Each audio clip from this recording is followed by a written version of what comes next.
Bismillahirrahmanirrahim. Assalamualaikum warahmatullahi wabarakatuh. Waalaikumsalam warahmatullahi wabarakatuh. Alhamdulillah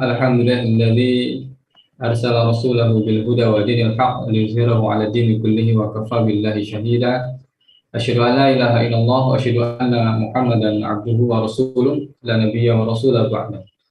Allahumma shalli wa sallim wa barik 'ala nabiyyina Muhammad wa 'ala alihi wa sahbihi wa rasulillahi ajma'in. Qala Allah Ta'ala fi kitabil karim, a'udzu billahi minasyaitonir rajim. Inna fi khalqis samawati wal ardi wakhtilafil laili wan nahar la ayatin li ulil albab. Amma ba'd. Alhamdulillah, kita bersyukur kepada Allah Subhanahu wa taala atas segala limpahan nikmat serta curahan rezeki yang senantiasa Allah berikan kepada kita hambanya. Salawat dan juga salam tak lupa kita aturkan untuk Nabiullah Muhammad sallallahu alaihi wasallam dan juga untuk keluarganya dan para sahabatnya yang mulia. Alhamdulillah, para pemirsa dakwah Bintang Channel sekalian, pada hari ini Selasa 5 Oktober 2021 kita dapat bersuang kembali melalui kajian online ini, ya, baik yang ada di ruangan Zoom maupun saudara-saudara sekalian yang menyaksikan melalui channel dakwah Gurindam channel di YouTube-nya. Dan kami ingatkan kalau misalnya ada teman-teman dan saudara sekalian yang masih belum subscribe, ya mohon kiranya bisa di subscribe ya channel YouTube-nya dakwah Gurindam channel dan di like serta di share ya supaya nanti bisa semakin luas jangkauan apa-apa yang telah kita kaji di kajian online ini, dan mudah-mudahan manfaatnya serta pahalanya juga semakin bertambah insya Allah. Baik, yang pertama kita sapa dulu ya pemateri kita pada malam ini. Seperti biasa, pemateri tetap kita di kajian kitab Fiqhul Islam ada Ustaz Dr. Muzahar bin Ahmad Zawawi MSI. Assalamualaikum Ustaz Muzahar, gimana kabarnya, sehat? Waalaikumsalam warahmatullahi wabarakatuh. Alhamdulillah sehat. Alhamdulillah. Lagi di Tanjung Pinang atau di luar kota ini, Ustaz? Di Tanjung Pinang, di Tanjung Pinang. Ya, masih di Tanjung Pinang ya, karena memang beliau ini mobilitasnya cukup tinggi sana kemari ya. Masih sibuk dengan juga ininya Ustaz, penelitian ya. Masih ada juga penelitian, Ustaz? Masih. Alhamdulillah. Jadi di tengah kesibukan beliau masih bisa menyempatkan waktu, meluangkan waktu untuk sharing dan berbagi ilmu untuk kita sekalian. Yang kita doakan semoga ilmu beliau semakin berkah dan bisa memberikan terus bermanfaat di dunia dan di akhirat insyaallah. Amin ya rabbal alamin. Baik, rekan-rekan sekalian, seperti biasa ya, pantun yang kemarin kita bacakan ya, bunga mawar bunga melati tumbuh berbaris di taman ya. Daripada kita lama-lama menanti, kepada pemateri kita Ustaz Dr. Muzahar bin Ahmad Zawawi MSI kita persilahkan untuk menyampaikan materinya, Ustaz. Tafadhol, Ustaz. Baik, terima kasih. Assalamualaikum warahmatullahi wabarakatuh. Alhamdulillahirabbil alamin. Alladzi arsala rasulahu bil huda wa dinil haqq liyudhhirahu 'ala dini kullih wa kafa billahi syahida. Arsalahu basyiran wa nadhiran wa da'iyan ila Allahi bi'izni wa sirajan munira. Asyhadu la ilaha illallah wahdahu la syarikalah wa asyhadu anna Muhammadan abduhu wa rasuluh la nabiyya ba'da. Allahumma shalli wa sallim ala Muhammad wa alihi washabihi ajmain amma ba'd. Qala Allah Ta'ala fil Qur'anil Karim. A'udzu billahi minasyaitonir rajim. Bismillahirrahmanirrahim. Wala taqfu ma laisa laka bi'ilm. Inna sam'a wal basara wal fu'ada kullu ulaika kana anhu mas'ula. Al-ayah, sadaqallahul azim. Saudaraku kaum muslimin muslimat yang dimuliakan Allah Subhanahu wa taala. Alhamdulillah pada malam hari ini kita dapat bermuajahah, dapat bertemu di sisa-sisa usia kita. Ya, yang mungkin beda-beda, tapi tidak ada satupun kepastian siapa yang akan mendahului, tidak ada yang tahu. Ya, jadi kami insya Allah bulan depan kepala 5. Ya, sudah kepala 5. Jadi udah masuk usia yang ya mau dibilang senja, ya sudah demikianlah adanya. Namun demikian ya kita bersyukur kepada Allah masih diberi kesempatan untuk menikmati berbagai karunia-Nya di muka bumi. Bismillahirrahmanirrahim. Mari kita awali pertemuan ini dengan bacaan basmalah. Ya, Bismillahirrahmanirrahim. Ya, karena ini adalah majelis ilmu yang seyogyanya kita memuliakan Allah Subhanahu wa taala ya dengan mengawali dengan bacaan basmalah ya dengan nama Allah. Ya, atau sekurang-kurangnya kita tutup nanti atau diawali dengan hamdalah pun. Yang penting ada puji-pujian itu. Baiklah, malam hari ini tema yang diberikan agak berat. Ya. Berat tapi harus berat, mau dibilang berat tidak juga, dibilang tidak juga, tapi butuh konsentrasi saja. Dalam bahasa anak mudanya butuh fokus sajalah begitu. Jadi tema yang diberikan adalah proses berpikir. Bismillahirrahmanirrahim, saudaraku seiman seakidah. Ya, mungkin antum sekalian bertanya, mengapa dalam kajian keislaman ini kok yang dibahas proses berpikir? Ya, mengapa ya dalam kajian keislaman dibahas proses berpikir? Apa kaitannya? Mengapa kita tidak membahas yang lain, misalnya masalah-masalah fikih? Apa tidak penting? Ya, fikih amat penting. Namun, ya, kerangka berpikir itu penting untuk membentuk pribadi seseorang itu. Karena seseorang itu tergantung dari pola pikirnya. Nah, di manakah letak pentingnya kajian kita malam hari ini? Karena sesungguhnya apabila kita mau meneliti, mengkaji, mentadaburi Al-Qur'anul Karim, ya, maka banyak ayat-ayat yang memerintahkan kita itu untuk berpikir. Nah, tadi ayat yang kami bacakan, A'udzubillahi minasyaitonirrajim. Bismillahirrahmanirrahim. Wala taqfu ma laisa laka bi'ilm. Dan janganlah kalian mengikuti sesuatu itu apabila kalian tidak memiliki ilmu. Inna sam'a, ya sesungguhnya pendengaran, wal basoro, penglihatan, wal fuada. Fuad di situ bisa bermakna akal, bisa bermakna qalbu, ya. Kullu, kesemuanya mereka tadi ya, kana anhu mas'ulat, akan dimintai pertanggungjawaban. Jadi kita ya Allah katakan jangan kalian itu mengikuti sesuatu kalau kalian itu tidak memiliki ilmu. Nah, untuk memiliki ilmu itu ada satu proses, yaitu proses berpikir salah satunya nanti, ya seperti itu. Oleh karena itu, ya pendengaran kita, penglihatan kita, dan akal pikiran kita dimintai pertanggungjawaban oleh Allah Subhanahu Wa Taala. Berarti ini perintah sebetulnya untuk kita berpikir. Ini yang pertama, urgensi yang pertama, kajian kita ini pentingnya di situ. Yang kedua sebetulnya, inilah dia. Sebagai ciri seorang muslim itu dari kajian ini akan memantapkan akidah kita. Mengapa demikian? Karena nantinya muara dari kajian kita ini adalah menyangkut kebenaran akidah seseorang. Ya, kebenaran akidah seseorang. Yaitu nanti dalam proses berpikir akan yang kami uraikan nantinya, ada satu hal, yaitu komponen berpikir. Di antara komponen berpikir itu ya adalah adanya informasi-informasi, ya maklumat-maklumat yang sebelumnya. Nah, kita akan telusuri maklumat ini dari siapa, informasi ini dari siapa. Misalnya saya dapat informasi dari si A dari siapa, si B dari si C. Atau misalnya saya ya diajarkan agama oleh orang tua saya dari siapa, dari kakeknya dari siapa, bapaknya lagi, dan seterusnya. Maka kita akan sampai kepada ujungnya. Kalau begitu sumber ilmu pengetahuan yang pertama itu siapa? Nah, kalau sudah berbicara sumber ilmu pengetahuan yang pertama siapa, maka kita akan membahas tentang proses penciptaan manusia.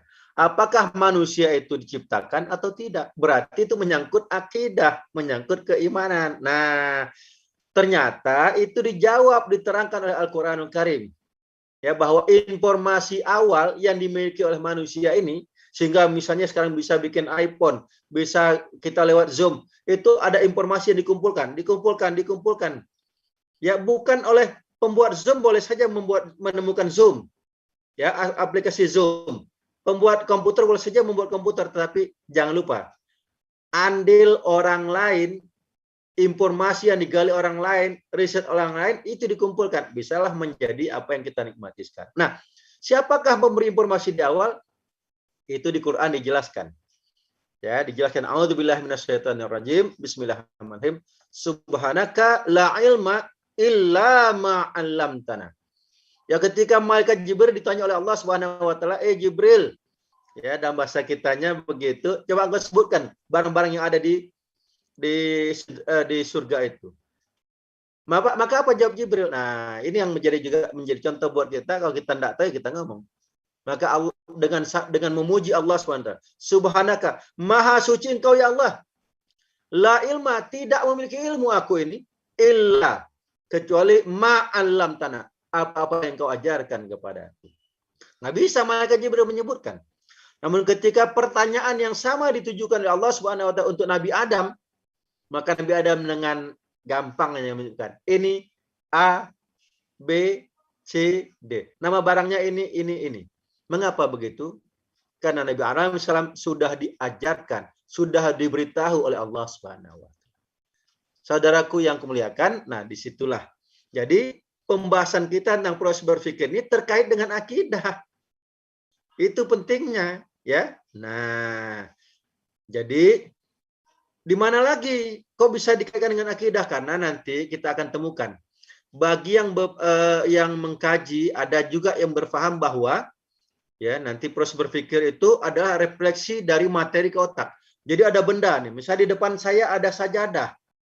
Nah, sajadah itu merefleksikan ke otak saya. Ternyata itu katanya begitu. Kalau proses yang seperti ini, itu dia akan mengabaikan pemberi informasi di awal. Mengapa? Karena orang seperti ini kesimpulannya menyatakan bahwa semua dari materi. Kalau semua dari materi, berarti tidak ada sang pencipta. Inilah bahayanya akidah, ya, yang tidak mengakui adanya sang pencipta.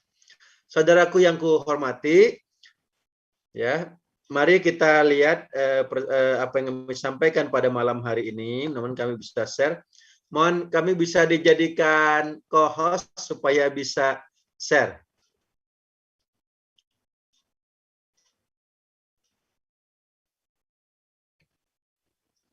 Sepertinya sudah langsung bisa.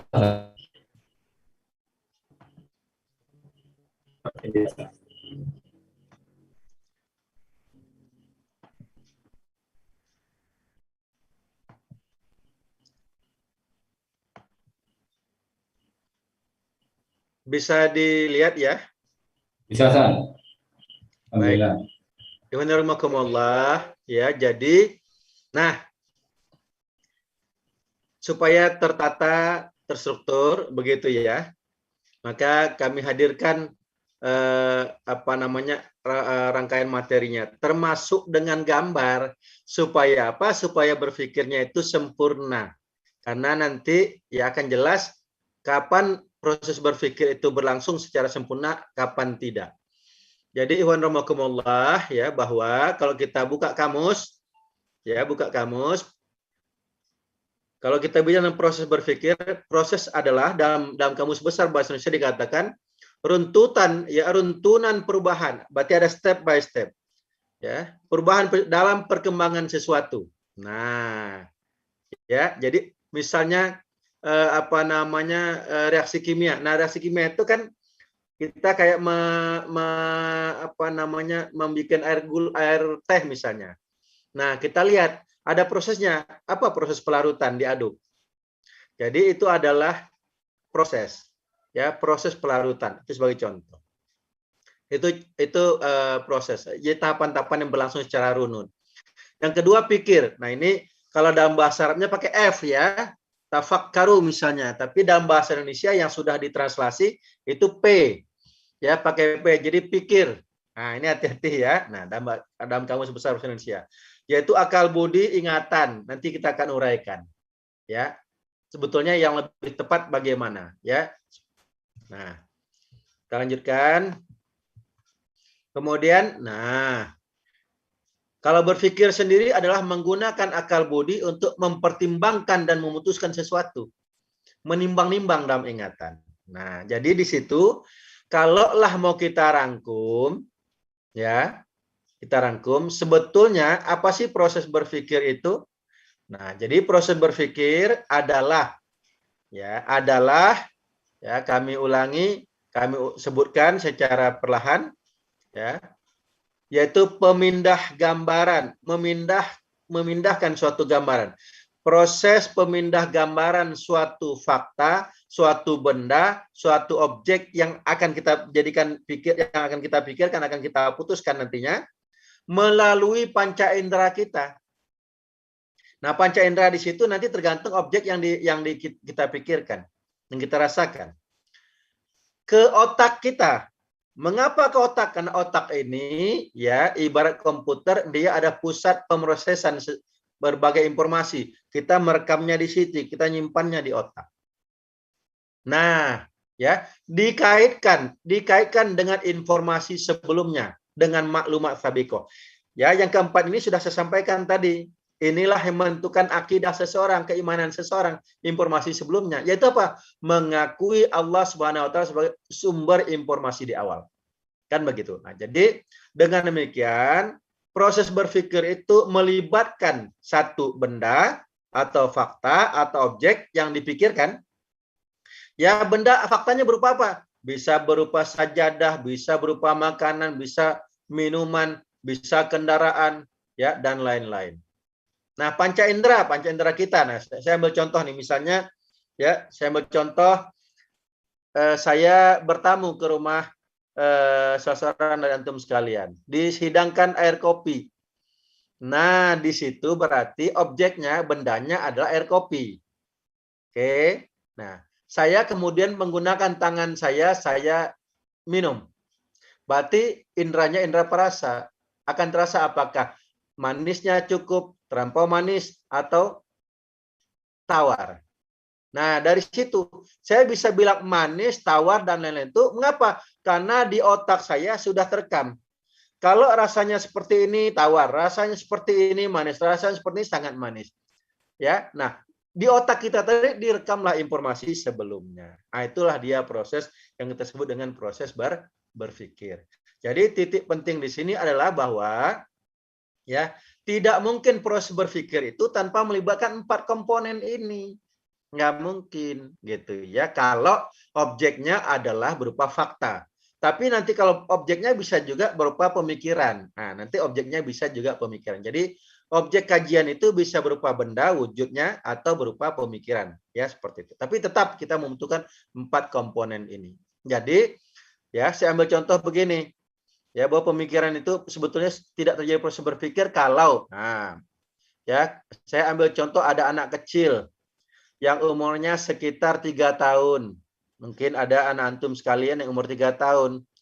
Ya, saya kemudian datang bertamu ke rumah antum, saya bawakan beraneka buah-buahan. Yang pertama jeruk, yang kedua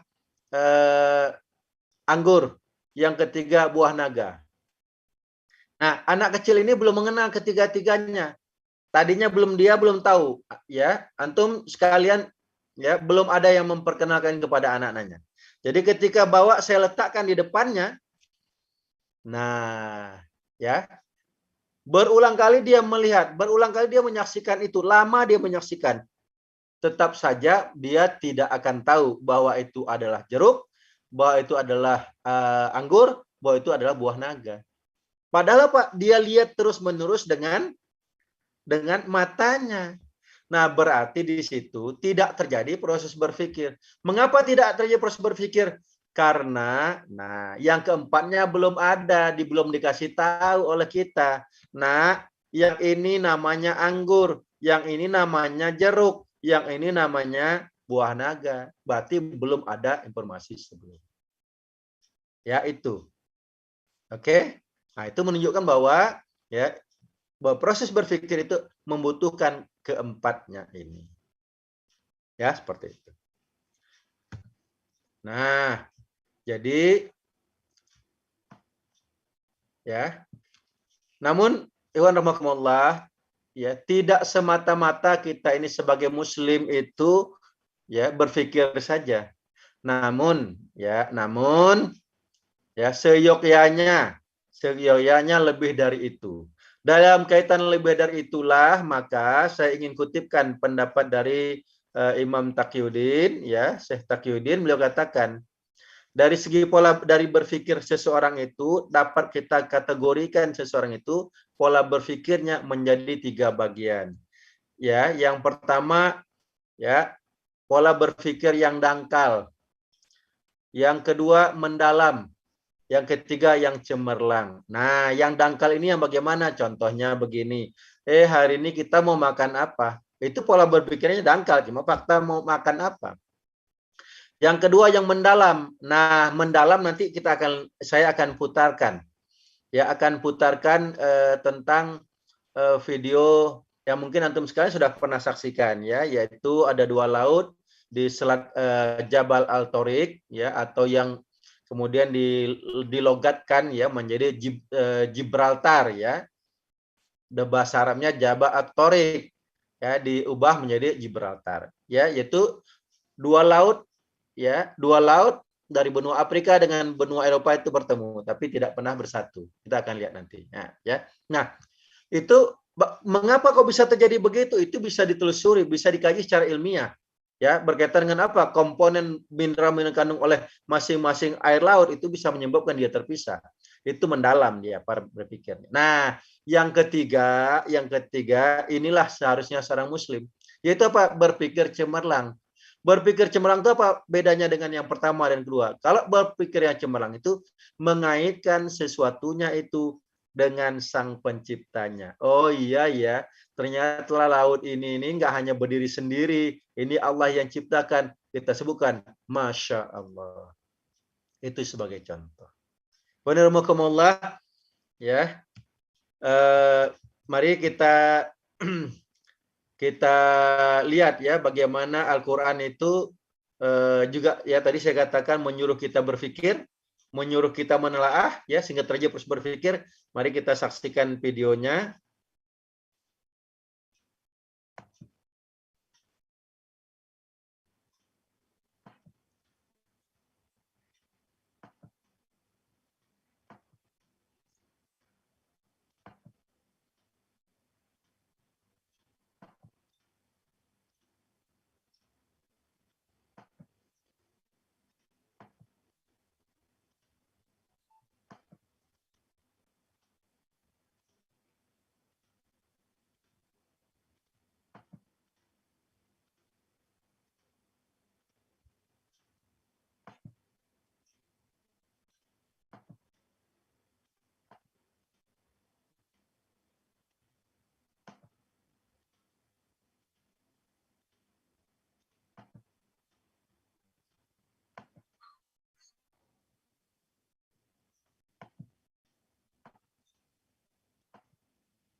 Bisa didengar ya suara anunya, videonya?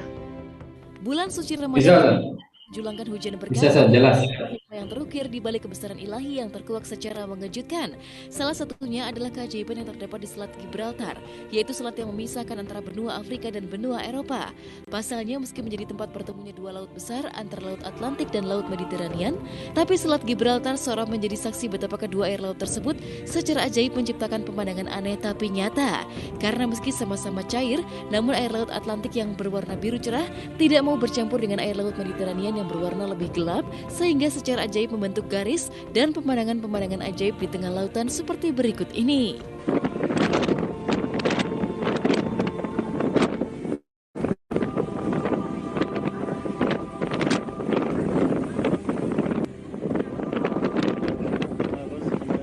Ini adalah kekuasaan Allah yang memang kita tidak bisa berpikir apa akan terjadi, tapi kalau Allah sudah menentukan, apalagi sudah ada dalam surat Al-Quran, itu pasti akan terjadi di dunia ini. Tidak hanya pertemuan dua arus laut yang berbeda di Selat Gibraltar, tanda-tanda kebesaran Allah Subhanahu wa Ta'ala juga terpatri pada fenomena dua sungai, yaitu Sungai Rhone dan Arve. Dua sungai yang terletak di Jenewa, Swiss ini terkenal karena fenomena arus airnya yang meski saling bertemu namun tetap tak menyatu alias terpisah. Dan layaknya laut di Selat Gibraltar, air dari dua sungai Rhone dan Arve menciptakan fenomena garis warna yang berbeda, menyisakan tanya, ada makna apa yang terselip di balik kebesaran Sang Khalik ini?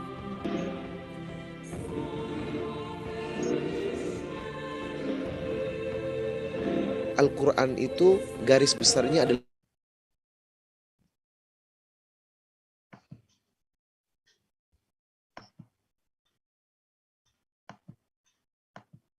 Baik, Ikhwanirahmatullah.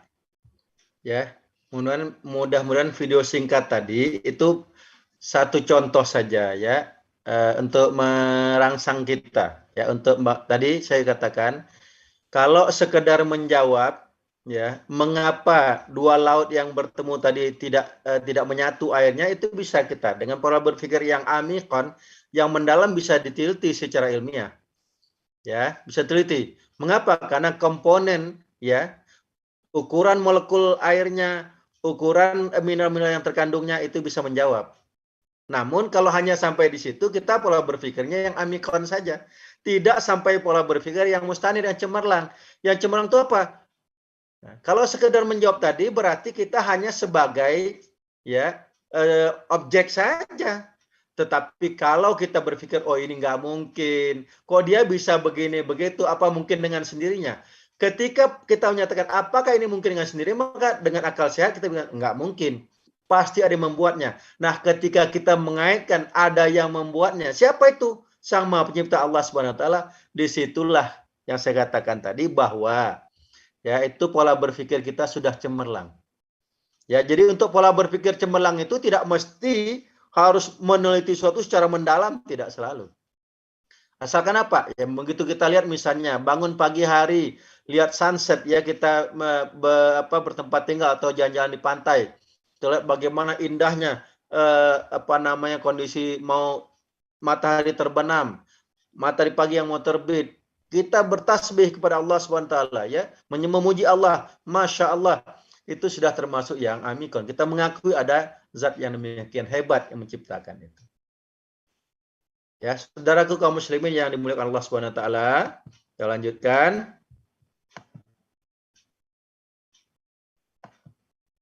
Nah, jadi tadi berkaitan dengan dua laut tadi ya, dua laut tadi itu sudah diperjelas ya di dalam Al-Qur'an, dalam surah Al-Furqan, surah ke-25 ayat 53. Ya, wa huwallazi marajal bahraini hadza adhun furatun wa hadza milhun ujaj wa jala bainahuma barzakhan wa hijram mahjura. Dan dialah yang membiarkan dua laut mengalir berdampingan, yang tawar dan segar, yang selainnya asin lagi pahit. Dan dia dijadikan antara keduanya dinding dan batas yang tidak tembus. Nah, kita nggak lihat secara langsung itu, ya. Kita bisa saksikan tadi. Nah, ini jadi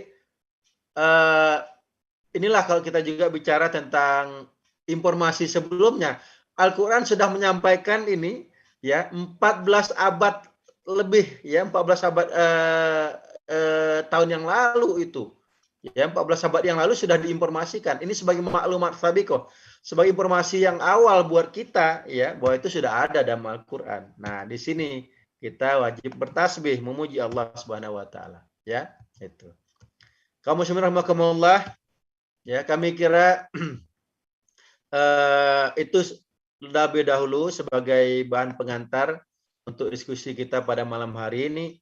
Ya, intinya bahwa ya, dari proses berpikir tadi, sebetulnya proses berpikir itu sama saja maknanya dengan al-akal, ya, akal. Yaitu memindah gambaran suatu fakta, suatu objek, suatu bahan kajian ke otak ya, dengan bantuan panca indera dikaitkan dengan maklumat sabiqah, dengan informasi sebelumnya. Nah, informasi sebelumnya tersimpan di otak ya, kita peroleh dari mana? Dari orang lain ya, kemudian kalau telusuri dari atas, kita akan sampai kepada sumber informasi awal adalah dari Allah Subhanahu wa Ta'ala. Dalam kaitan inilah saya katakan tadi ya, pentingnya kajian kita bahwa informasi awal itu menentukan keimanan kita. Yaitu apa? percaya Allah lah pemberi informasi yang awal yang memungkinkan kita bisa berbuat banyak hari ini. Ya, kita bisa meneliti misalnya padi dari panen 1 tahun 1 kali, ya bisa diubah menjadi, bisa dimajukan menjadi 2 tahun sekali, 3 kali setahun, ya dari 2 ton menjadi 4 ton menjadi 8 ton, bisa 10 ton per hektarnya. Ya, jadi ini dengan apa? Dengan akal pikiran. Ya, termasuk ya kita juga menyatakan bahwa ya Allah karuniakan akal pikiran ini, proses berpikir ini apa? Untuk lebih mendekatkan diri kepada Allah Subhanahu wa taala, untuk memahami ayat dari Allah Subhanahu wa taala. Jadi karunia akal ini, karunia proses berpikir ini apa? Untuk mendekatkan diri, bertakarub kepada Allah. Ya, seperti itu. Nah, mudah-mudahan ya kita ini ya, kalau kita lihat dari tahu tidak tahunya seorang itu, mudah-mudahan kita masuk ya golongan orang yang pertama. Nah, apa itu golongan orang yang pertama? Ini pembagian yang saya coba buat ya. Yaitu apa? Orang yang tahu bahwa dia tahu, ya, orang yang tahu bahwa dia tahu dan dia tidak sombong. Nah, itu dia. Dia tahu bahwa dia tahu tapi dia tidak sombong. Memang kita masuk golongan ini, karena nanti ada golongan yang lain. Ada orang yang tahu bahwa dia tidak tahu. Yang ketiga, ada orang yang tidak tahu bahwa dia tahu. Dan yang parah, jangan, na'udzubillah min dzalik, golongan yang terakhir. Orang yang tidak tahu bahwa dia tidak tahu. Apalagi lebih parah kalau nanti sudah tidak tahu, bahwa dia tidak tahu, dia sombong lagi. Na'udzubillah min dzalik. Ya. Kami kira inilah sebagai pengantar diskusi kita malam hari ini, bahwa proses berpikir melibatkan 4 komponen tadi. Ya. Kami kembalikan kepada Ustaz Lukman sebagai moderator. Sementara kami cukupkan. Assalamualaikum warahmatullahi wabarakatuh.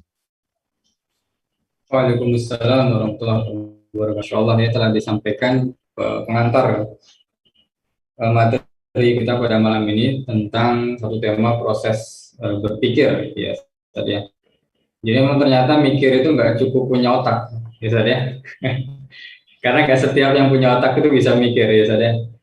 Binatang punya otak, tapi kayaknya nggak bisa mikir. Orang gila punya otak, ya seperti ini juga nggak bisa mikir. Jadi tadi disampaikan Zahar bahwasanya satu komponen penting juga yang tidak boleh kita lupa, yaitu maklumat sabikot, ya, atau informasi sebelumnya.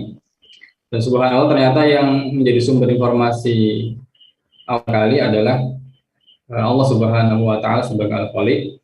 Ketika penciptaan Nabi Adam alaihissalam telah diterangkan dalam Al-Quran surat Al-Baqarah, insyaallah.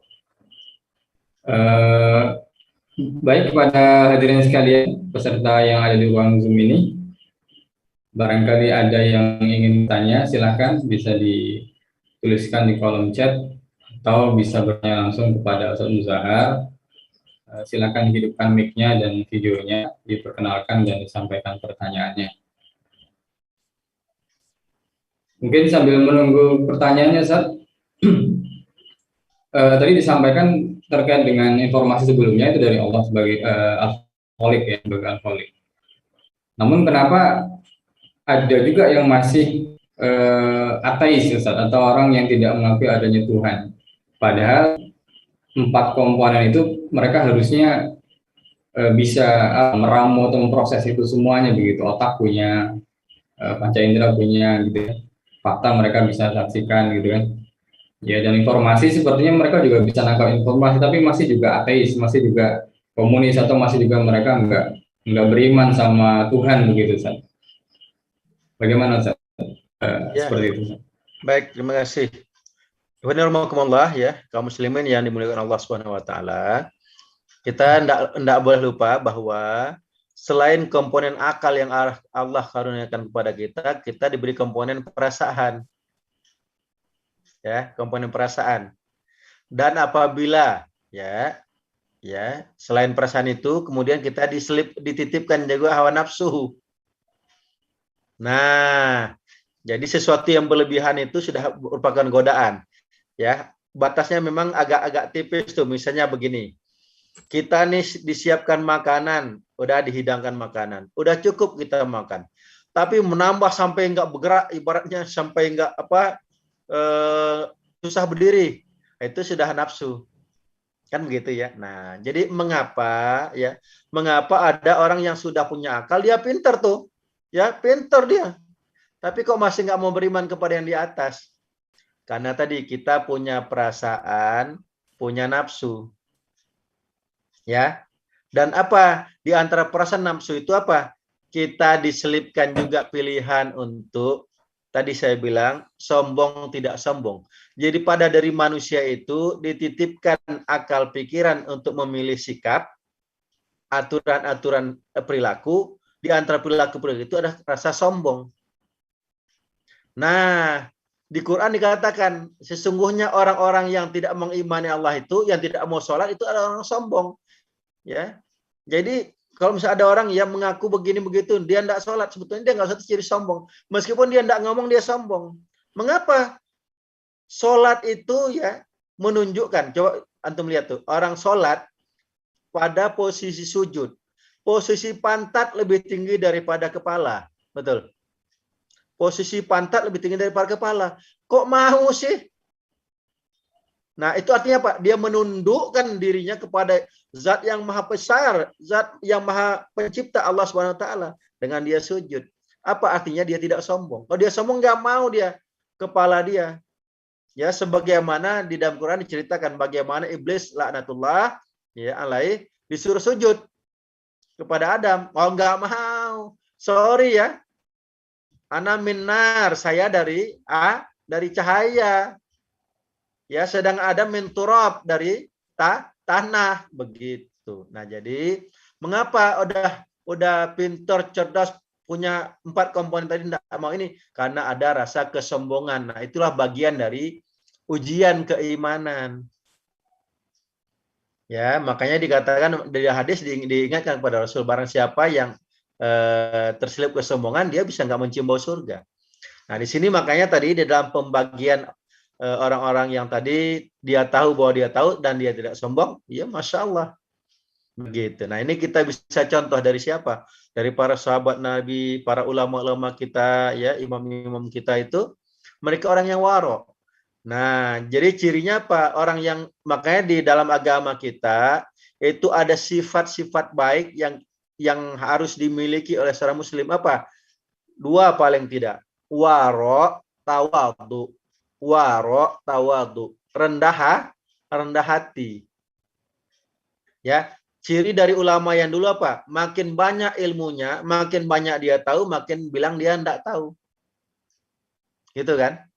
Nah, itu orang yang waro, tawadu. Ya, yang waro itu apa? Ya, dia merasa dirinya kecil di hadapan Allah Subhanahu wa taala.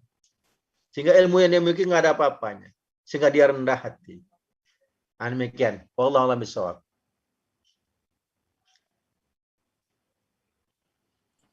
Baik, Ustaz, kurang atas jawabannya, Ustaz. Ini ada pertanyaan, Ustaz, di kolom chat. Ya. Ya, kolom chat Zoom dari Asmuna Sugianto nih, Ustaz. Afan, Ustaz, apakah termasuk berpikir orang yang memiliki otak namun tidak mau memahami kekuasaan Allah Subhanahu wa taala? Ya. Betul, Ustaz. Jadi ingat tadi ya bahwa pertanyaannya begini.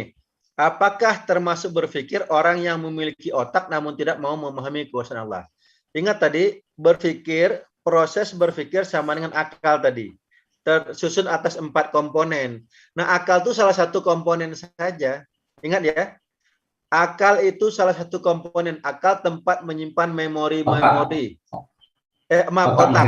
Ya, otak tempat menyimpan memori informasi-informasi sebelumnya, fakta-fakta sebelumnya itu terekam di situ. Nah, itu. Jadi kalau ada orang punya otak tidak memahami itu, berarti dia proses berpikirnya belum sempurna, atau dia orang yang tadi kategori orang-orang yang sombong. Ya, itu. Jadi ingat, hati-hati. Hati-hati, akal tidak sama dengan otak.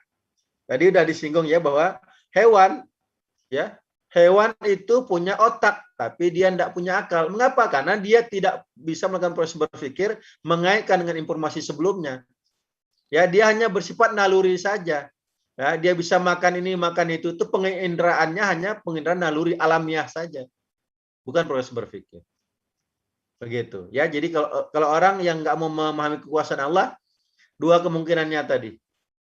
Ya, kemungkinan pertama dia sombong, nggak mau mengakui, kan tadi. Nah, ya jadi ya sekarang mau dibilang begini, kita mau sombong, apa sih yang kita ketahui?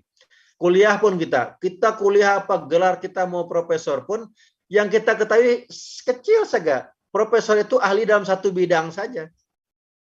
Ya, satu bidang saya ambil contoh begini. Ya, di perguruan tinggi itu ada jurusan, ada program studi. Program studinya apa? Program studi A lah anggap. Baru A. Sementara misalnya kita ambil kampus besar di Jogja itu punya lebih kurang 250 program studi. Ya. 250 program studi. Lah dia baru profesor di satu program studi. Berarti 249-nya berarti kan 1/250 kan kecil. Nah, gitulah. Nah, ya jadi ini. Wallahu a'lam bishawab. Yang kedua, pertanyaan yang kedua apa ya?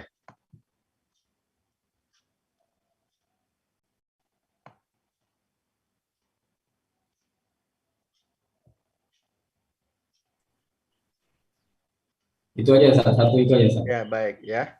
Jadi iwanakumullah. Nah, kemudian begini. Ya, kita ini dah dikurangkan akal itu. Mungkin kita lihat kok orang itu cepat sih proses berpikirnya. Kok cepat sih saya lambat. Dia cepat ngerti matematikanya, cepat menghafalnya segala macam. Nah, itu sebetulnya ya, itu bisa dilatih. Walaupun Allah memang beri kelebihan juga pada sekelompok orang ya, Allah berikan kelebihan ya, kecerdasan di atas rata-rata. Namun, nah, saya tampilkan coba.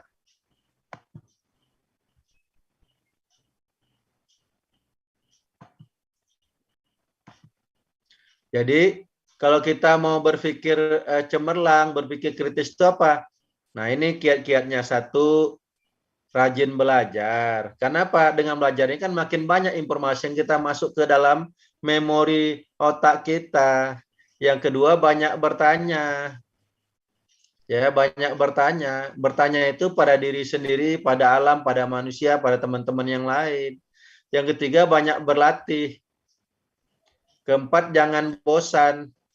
Ya, jangan bosan. Ya. 5, minta saran, masukan, kritik dari orang lain. Nah, ya, minta saran, masukan. Mengapa? Karena yang kita ketahui kan sedikit, lebih banyak yang tidak kita ketahui. Nah, kita bisa minta masukan, kritikan dari orang lain. Enggak mudah memang, ya, mendapat kritikan dari orang lain, enggak mudah. Ya, ini. Yang berikutnya ada bersikap terbuka, tidak menutup diri. Terhadap apa? Kebenaran-kebenaran yang kita ketahui sedikit, begitu, ya. Nah, seorang muslim, saya tambahkan, hendaklah berpegang teguh dan istiqomah dengan keimanan dan jalan Islam. Ya, supaya ini berpikirnya cemerlang. Tadi ciri berpikir cemerlang apa? Mengaitkan sesuatu itu dengan ya Sang Maha Pencipta. Ya. Jadi bisa dilatih kok. Jadi perbanyak aja. Jadi antum sekalian ya, kaum muslimin yang berkesempatan mengikuti kajian malam hari ini, makanya anak-anak kita ya harus rajin belajar, ya, dimotivasi untuk belajar, diberikan informasi semakin banyak, begitu. Ya, namun demikian jangan lupa jangan hanya dijejal-jejalin. Nah, Nabi juga mengajarkan ya bahwa manusia itu juga ada rasa lelahnya. Maka untuk mengobati rasa lelah itu kan ada. Kalau lelah hati ya hendaklah lelah badan, hendaklah Anda tidur. Lelah pikiran, bolehlah tadabbur alam, jalan-jalan ke Trikora, ya, ke Gunung Bintan, lihat air terjun, begitu. Ya, jadi kehidupan Islam itu kehidupan yang indah, ya, yang indah. Umatnya cerdas, ya, hidupnya enjoy, ya, nggak usah banyak stres. Udah susah, makin banyak stres, ya tambah berat dah, begitu. Demikian, Hawan. Ini ada pertanyaan lagi nih, Ustaz. Ya. Dari Akun Najib Prianto ya. Assalamualaikum warahmatullahi wabarakatuh. Afwan Ustaz, bagaimana orang yang berpikir tidak menggunakan 4 definisi tersebut? Apakah bisa dikatakan berpikir atau tidak, Ustaz? Baik. Nah, Ya. kalau misalnya hanya ada 3, ya itu dia baik. Ini pertanyaan yang baik begini ya. Kalau sebatas menyimpan pemikiran memori di dalam otak, kan begitu, ya. Makanya kalau tadi saya tampilkan video tadi apa? Karena manusia terbantu dengan apa? Dengan visualisasi, dengan audiovisual. Ya, jadi misalnya saya bilang begini, saya bilang kepada orang-orang yang hidup di pedalaman, Anda tahu iPhone nggak? Anda tahu HP nggak? Anda tahu HP Android nggak? Kalau hanya dibilang HP diceritakan begini begitu, ya bingung dia. Tapi kalau langsung dibawa nih loh, nah ini loh yang namanya HP, berarti kan ada faktanya. Tapi kalau cuma dicerita-ceritakan, dia baru nyimpan, merekam informasi. Nanti ketika ada oh ini mungkin yang dimaksud oleh Ustaz Muzahar kemarin, begitu. Dia konfirmasi, benar nggak ini? Ah iya. Gitu ya. Jadi kalau belum apa namanya, belum ke keempat-empatnya ya, itu proses berpikirnya berlangsung, tetapi dalam prosesnya belum sempurna. Mengapa? Nah, karena antara fakta ya, objeknya itu belum terindra dengan baik. Ya, prosesnya berlangsung, tetapi ya itu belum berlangsung dengan baik. Gitu. Ya, jadi oleh karena itulah makanya dalam proses pendidikan ya sebaiknya apa? Kita harus mendekatkan dengan objek, dengan fakta. Jadi kalau bisa dihadirkan faktanya. Nah, salah satu cara menghadirkan faktanya di dalam proses perkuliahan, misalnya sekarang kalau saya perkuliahan, ya saya tampilkan videonya. Ini loh ikan ini. Ya. Ini loh ikan lebam. Ikan lebam itu satu keluarga dengan ikan lingkis, dengan ikan lambai. Oh, dilihatkan nih fotonya, ini loh barangnya. Berarti dia bisa mengindra langsung. Begitu. Ya, jadi bisa jadi kita bisa merekam fakta, kita simpan. Kita belum tahu nih, ini apa namanya? Nanti dapat informasi, oh yang begitu tuh disebut A. Bisa juga kita menyimpan apa? Informasi. Faktanya belum. Begitu ketemu faktanya, oh ini dia. Makanya tadi mengaitkan antara fakta dengan informasi. Begitu. Baik, Ustaz. Alhamdulillah ya, telah dijawab beberapa pertanyaan yang ada 3 ya kalau nggak salah dari pertanyaan. Masih ada waktu sekitar 11 menit lagi nih. Nah, ini kalau misalnya ada yang masih ingin bertanya, masih ada kesempatan baik secara langsung maupun bisa via chat Zoom ya. Kalau di YouTube channelnya sepertinya belum ada pertanyaan. Dan jangan lupa nih teman-teman yang masih belum subscribe channel YouTube-nya Dakwah Gurindam Channel ya, ayo rame-rame di subscribe, ya, terus di share ke teman dan ke grup-grupnya. Mudah-mudahan ya ke depan jangkauan streaming kita semakin luas insya Allah.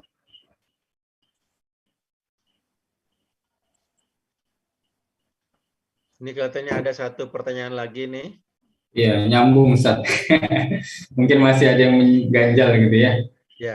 Bagaimana Namun bagaimana orang Ustaz yang silakan. tidak menerima metode proses berpikir secara Islam ini dan lebih memilih metode filsafat? Wah, bagaimana caranya kita meyakini mereka bahwa berpikir itu harus seperti ini? Ya, mungkin supaya ini seperti klaim sepihak mungkin begitu ya. Yeah. Supaya mereka juga mau menerima kebenaran dari teori tadi. Soalnya itu kan teori, kata orang kan, itu kan teori empat apa tadi variabel tadi itu kan. Sedangkan mereka anggaplah punya teori sendiri begitu. Yeah. Ini bagaimana untuk kemudian menyampaikan ke mereka? Baik, jadi begini ya. Kalau ini mau dibilang sebagai teori, sebagai pemikiran boleh. Namun secara faktual bisa diuji. Benar nggak yang kami sampaikan 4 komponen tadi bisa diuji kok. Ya. Nah, jadi kaum muslimin yang dimuliakan Allah SWT, kalau metode berpikir itu ada 2 ya. Ada metode rasional, ada metode ilmiah. Ya. Ada metode rasional, ada metode ilmiah. Nah, kalau misalnya filsafat, maka kita untuk menjawab pertanyaan tadi harus kita pahami filsafat itu apa. Ya, filsafat yang saya ketahui, yang saya pernah pelajari, filsafat adalah mencari kebenaran dari kebenaran untuk kebenaran, ya, berdasarkan akal. Tuh. Nah, kalau misalnya antum sekalian sepakat dengan definisi yang diberikan oleh ahli ini, ya, dalam satu buku ya, judulnya filsafat, filsafat ilmu. Nah, kalau sepakat dengan ini, mari kita kritisi. Ya, ini berarti kita berpikir mensikapi objek kajiannya adalah pemikiran, fakta benda ya. Maka di sini kita sikapi. Kalau mencari kebenaran untuk dari kebenaran untuk kebenaran berdasarkan akal, maka kita harus insaf tadi. Ya, saya sudah kasihkan contoh tadi. Seorang profesor itu kan hanya ahli dalam satu bidang ilmu saja. Berarti apa kesimpulannya? Kemampuan akal manusia itu terbatas. Terbatas. Nah, berarti kalau terbatas, lebih banyak yang dia tidak ketahui. Contoh mudah sajalah bahwa akal manusia itu terbatas. Dokter saja. Sudah beribu dokter, ya, dari zaman dulu sampai sekarang ini dokter udah berapa untuk menyelesaikan persoalan kesehatan manusia, bisa nggak? Bukan hanya dokter biasa, dokter spesialis, bahkan ada profesor berapa orang, ya, profesor, dokter, dokter, profesor, dokter, dokter, nggak selesai juga nih persoalan kesehatan manusia. Berarti kan kemampuan kita terbatas. Nah, jadi dalam hal ini maka nggak bisa sandarannya kemampuan akal. Nah, karena akal terbatas, tadi kita ada buktikan, ada pemberi informasi di awal sama pencipta. Maka kebenaran itu harus dituntun oleh wahyu. Ya, oleh wahyu. Akal terbatas, maka untuk menguji mengetahui kebenaran yang hakiki apa? Berdasarkan wahyu. Yang akal tadi bisa digunakan untuk yang bersifat ilmiah, riset, diuji. Ya, penelitian-penelitian itu kan metodenya metode berpikir ilmiah. Ya, tapi kalau metode mensikapi hukum sesuatu dari sikap hal sombong, ya, tawadu, halal, haram itu nggak bisa dengan ilmiah, ya, itu dengan rasional. Nah, rasional itu apa? Kita harus dituntun oleh wahyu. Nah, bagaimana mereka yang tidak mau menerima ini? Maka mau tidak mau, ini pentingnya dakwah, ya. Nah, jadi kami kira malam ini bagian dari upaya apa? Mencerdaskan umat ini dengan pemikiran-pemikiran yang islami. Agar apa? Dia berpegang teguh, menyadari bahwa kita ini nggak ada apa-apanya di mata Allah Subhanahu wa taala. Terbatas ilmu kita, terbatas akal kita. Maka kita harus tunduk dan patuh kepada wahyu. Jadi akal hanya berusaha semaksimal mungkin memahami keinginan wahyu. Seperti apa yang dituntut oleh wahyu, ya, dari Al-Quran dan As-Sunnah. Nah, kita tunduk di situ, ya, gitu. Jadi dakwahlah di sini, ya, bisa juga dalam bahasa lain ya kita diskusilah dengan yang bersangkutan, kita berikan hujah-hujah argumentasi yang bisa menyadarkan mereka. Nah, yang penting kita sudah laksanakan. Kalau kita sudah laksanakan dia tetap nggak mau, itu pilihan. Dalam bahasa kerennya, life is choice. Hidup adalah pilihan, ya, begitu. Allah a'lam bishawab. Baik, alhamdulillah. Jadi memang tadi ya, untuk informasi yang hakiki, yang kebenarannya hakiki itu ya harus yang bersumber dengan wahyu ya, Ustaz ya. Untuk yang ini ya, kalau yang metode berpikir rasional, yang metode ilmiah itu diuji dengan apa? Riset ya. Riset itu kita tahu. Karena hasil riset lah kita bisa pakai Zoom. Karena riset lah kita bisa pakai HP. Karena riset lah kita bisa pakai laptop dan lain-lainnya itu. Baik, Ustaz. Baik, sepertinya tidak ada pertanyaan lagi nih, Ustaz. Ya, di YouTube juga nggak ada. Ya. Oke, sepertinya sudah tergambarkan ya, semakin jelas tentang proses berpikir ya, yang kita ini sebenarnya dari dulu sudah mikir, cuman kadang untuk